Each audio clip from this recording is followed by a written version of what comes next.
several shocks a day, and over a course of time, hundreds of ECT treatments, so that they were just reduced to a sort of a very primitive vegetable state. I don't remember what happened to me. I was introduced to Dr. Cameron, and I don't remember Dr. Cameron at all. I don't remember any of that. They shipped me up to what they called the sleep room, and they gave me all of these electroconvulsive shock treatments and megadoses of drugs and LSD and all of that, and I have no memory of any of that. Nothing of that time of the Allen Memorial or any of my life previous to that. All gone. Wiped. And then, having depatterned somebody or brought them down to where basically nothing but the essential functions of the body were going on in terms of breathing and things of this nature, then he would begin to feed material into these individuals, positive material, such that the brain would be programmed in a positive way, so that the individual would be completely altered. Then he put these tapes under our pillows called psychic driving. He would then put back into this empty brain a program of whatever sort he decided upon, and the people like myself would wake up another person, I guess. In fact, Cameron's experiments were a complete disaster. All he managed to produce were dozens of individuals with memory loss, and the ability to repeat the phrase, "I am at ease with myself." And it was not an isolated case.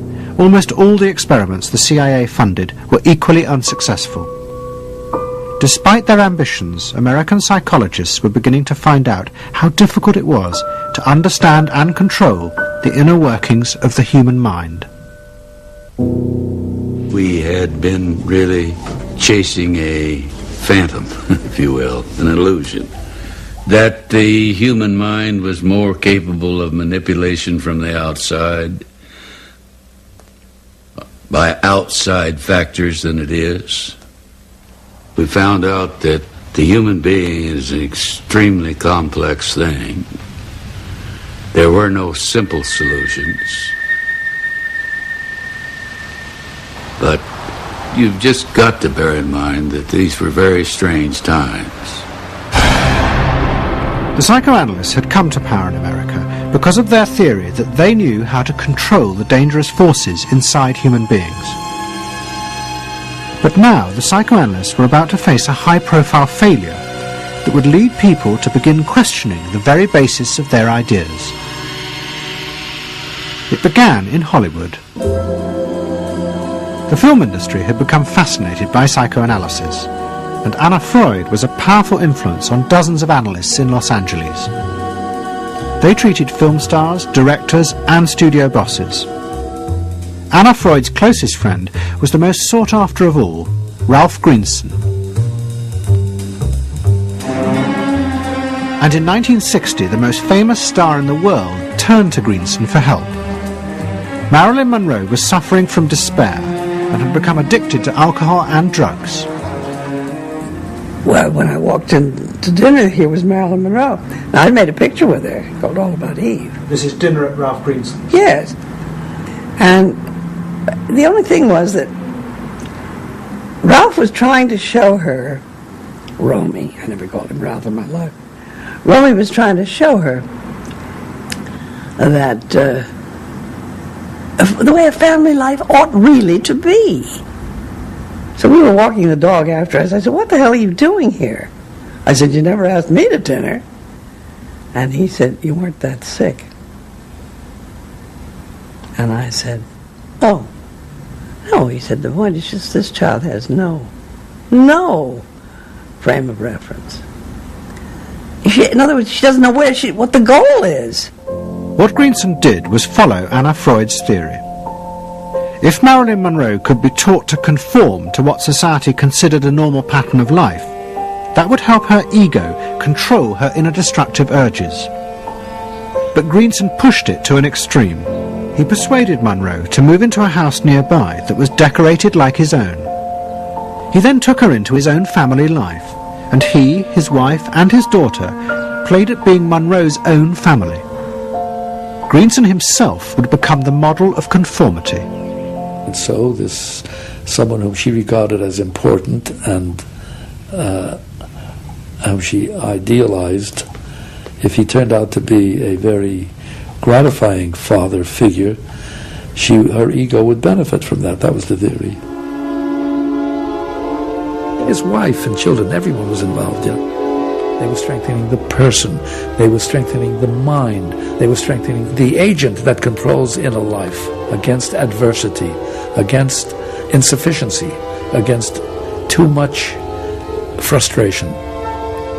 So that Marilyn Monroe would no longer be a helpless person looking for love. She'd have enough love. But despite all his efforts, Greenson was unable to help Marilyn Monroe. On August the 5th, 1962, she committed suicide in her house.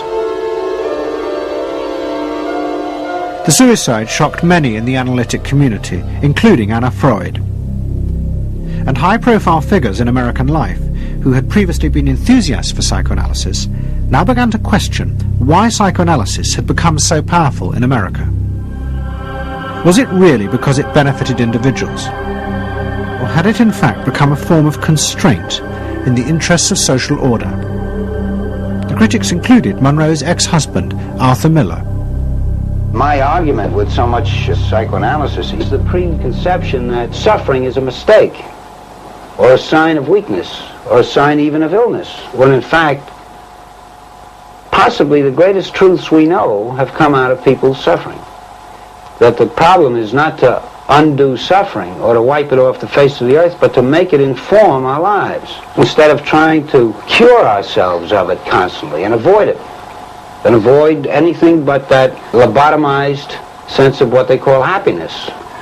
There's too much of an attempt, it seems to me, to think in terms of controlling man rather than freeing him, of defining him rather than letting him go. Mm-hmm. And it's part of the whole ideology of this age, which is power mad. Hey, have you heard about the crazy new way to send a message today? It's flashed on a screen too quick to see, but still you get it subliminally. At the same time, an onslaught was launched on the way psychoanalysis was being used by business to control people. The first blow came with a bestseller, The Hidden Persuaders, written by Vance Packard.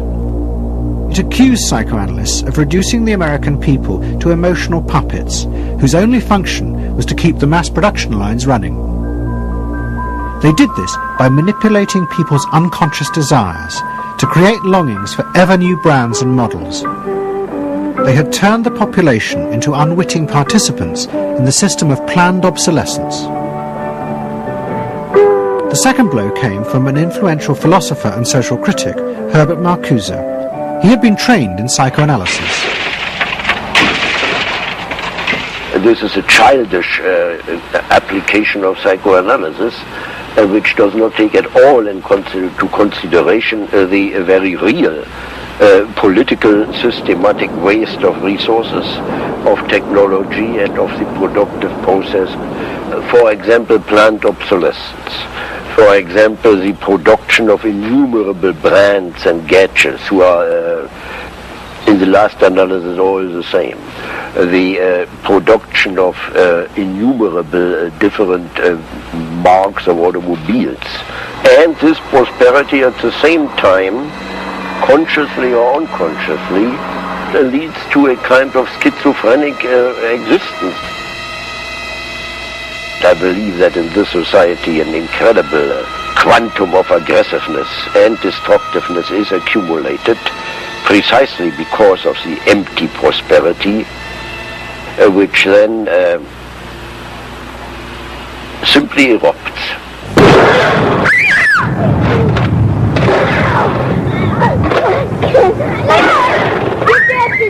Marcuse's argument was not simply that psychoanalysis had been used for corrupt purposes.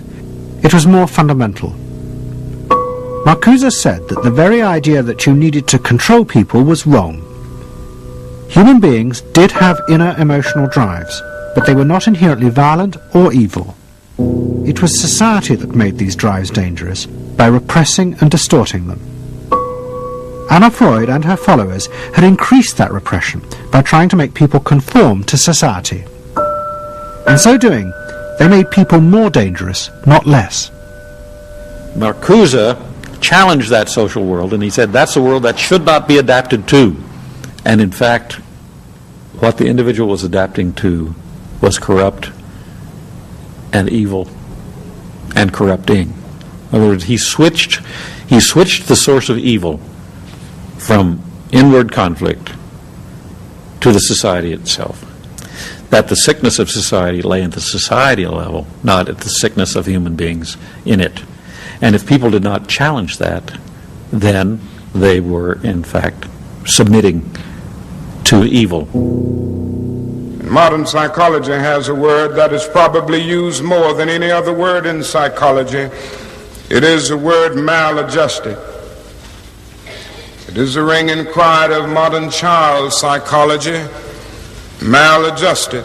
Now, of course, we all want to live the well-adjusted life in order to avoid neurotic and schizophrenic personalities. But as I move toward my conclusion, I would like to say to you today, in a very honest manner, that there are some things in our society and some things in our world for which I'm proud to be maladjusted. And I call upon all men of goodwill to be maladjusted to these things until the good society is realized. I must honestly say to you that I never intend to adjust myself through racial segregation and discrimination. I never intend to adjust myself to religious bigotry. I never intend to adjust myself to economic conditions that will take necessities from the many to give luxuries to the few and leave millions of God's children smothering in an airtight cage of poverty in the midst of an affluent society. The political influence of the Freudian psychoanalysts was over. Instead, they were now accused of having helped to create a repressive form of social control. Anna Freud and Dorothy Burlingham lived on in Sigmund Freud's old house in London. In 1970, Dorothy's son Bob died of alcoholism. And in 1973, his sister Mabby returned for yet more analysis with Anna Freud. She went back for more analysis. She was living at 20 Marisville Gardens in the Freud house, as I guess she did when she wasn't with her husband, and she committed suicide. She took an overdose of sleeping pills. In Freud's own house? In Freud's own house, right.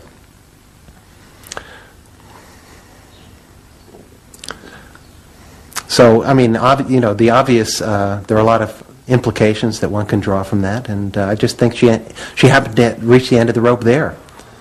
Although it would seem to be a very pointed act. Obviously, suicide is a very politicized act, and to do it in Sigmund Freud's own house is certainly different from doing it in Riverdale back in New York.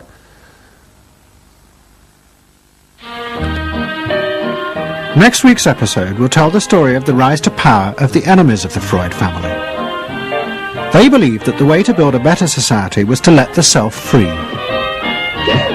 But what they didn't realize was that this idea of liberation would provide business and politics with yet another way to control the self, by feeding its infinite desires. To be lonesome. You know not what it means to be blue. Someday you'll realize and pay for all those lies. Then you'll know what it means to